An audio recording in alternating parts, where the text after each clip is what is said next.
बेटा बेटी को बराबर मानने वाले सुकांत और निधि दंपति ने अपने तीनों बच्चों उन्नति, काव्या और सुरम्य में कभी कोई फर्क नहीं रखा, एक समान परवरिश की।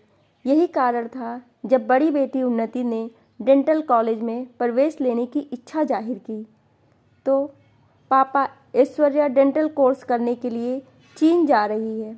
मैं भी जाना चाहती हूँ, मुझे भी डेंटिस्ट ही बनना है। तो बाहर जाने की क्या ज़रूरत है, डेंटल कोर्स भारत में भी तो होते हैं। पापा वहाँ डायरेक्ट एडमिशन दे रहे हैं 12वीं कक्षा के मार्क्स पर। यहाँ कोचिंग लूँ, फिर टेस्ट दूँ, 1-2 साल यूं ही चले जाएंगे, उन्नति बोली।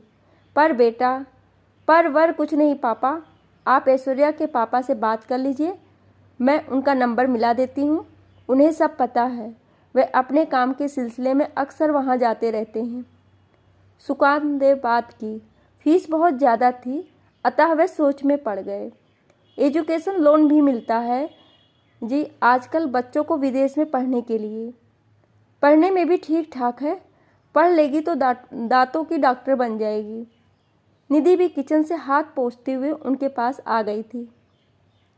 पर पहले पता करने दो ठीक से कि वह मान्यता प्राप्त है भी या नहीं। है ना माँ, बस वापस आकर यहाँ एक परीक्षा देनी पड़ती है, MCI की, और प्रमाण पत्र मिल जाता है। पापा, अगर मेरी जगह सुरम्य होता तो आप ज़रूर भेज देते। नहीं, ऐसा बिल्कुल नहीं है। तुमने ऐसा सोचा कैसे? क्या तुम भाई बहनों में मैंने कभी कोई फ़र्क किया? सुकांत ने उसके गालों पर प्यार से थपकी दी। बैंक में कैशियर ही तो थे सुकांत, निधि स्कूल में टीचर थी। दोनों के वेतन से घर बस ठीक ठाक चल रहा था। कुछ ज़्यादा जमा नहीं कर सके थे दोनों। सुकांत की पैतृक संपत्ति भी झगड़े में फंसी थी। बरसों से मुकदमे में पैसा अलग लग रहा था। हाँ, निधि को मायके से जरूर कुछ संपत्ति का अपना हिस्सा मिला था, जिससे भविष्य में बच्चों की शादी और अपना मकान बनाने की सोच रहे थे। मकान तो बनता रहेगा निधि, शादियाँ भी होती रहेंगी। पहले बच्चे लायक बन जाएं तो ये सब कोई बड़ी बात नहीं होगी, है ना? कह सुकांत ने सहमत चाही थी। फिर खुद ही बोले, हो सकता है हम मुकदमा जीत जाएं, तब तो पैसे की कोई कमी नहीं रहेगी। हाँ, ठीक तो कह रहे हैं। आजकल बहुएं भी लोग कामकाजी ही लाना ज़्यादा पसंद करने लगे हैं। बढ़िया प्रोफेशनल कोर्स कर लेगी तो घर वर भी बहुत अच्छा व आसानी से मिल जाएगा। निधि ने अपनी सहमति जताई। जमा राशि आड़े वक्त के लिए पड़ी रहेगी। कोई एजुकेशन लोन ही ले लेते हैं, वही ठीक रहेगा। पता करता हूँ डिटेल। इसके जॉब में आने के बाद ही किस्तें जानी शुरू होगी। सुकांत ने पता किया और फिर सारी प्रक्रिया शुरू हो गई। उन्नति पढ़ाई के लिए विदेश चली गई। दूसरी बेटी काव्या के अंदर भी विदेश में पढ़ाई करने की चाह पैदा हो गई। 12वीं कक्षा के बाद उसने लंदन से BBA करने की जिद पकड़ ली। पापा, दीदी को तो आपने विदेश भेज दिया, मुझे भी लंदन से पढ़ाई करनी है। पापा प्लीज़ पता कीजिए ना। सुकांत और निधि ने सारी तहकीकात पर काव्या को भी पढ़ाई के लिए लंदन भेज दिया। अब रह गया था सबसे छोटा बेटा सुरम्य। पढ़ने में वो भी अच्छा था, वह भी डॉक्टर बनना चाहता था।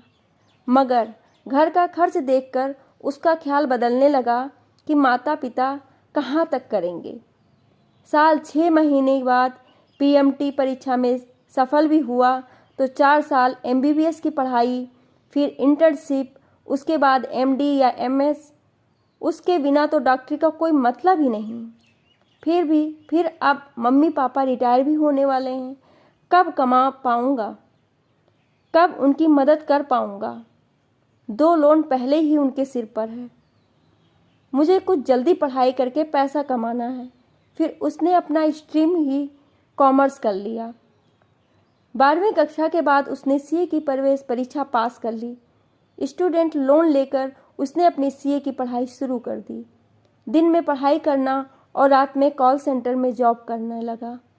सुकांत और निधि थोड़े परेशान अवश्य थे, पर मन में कहीं ये संतोष था कि बच्चे काबिल बनकर अपने पैरों पर खड़े हो इज्जत और शान की ज़िंदगी जिएंगे।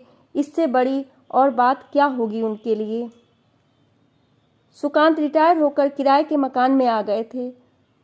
और क्या जी, हम नहीं बनवा सके तो घर तो क्या, बच्चे तो अपना घर बनाकर ठाठ से रहेंगे।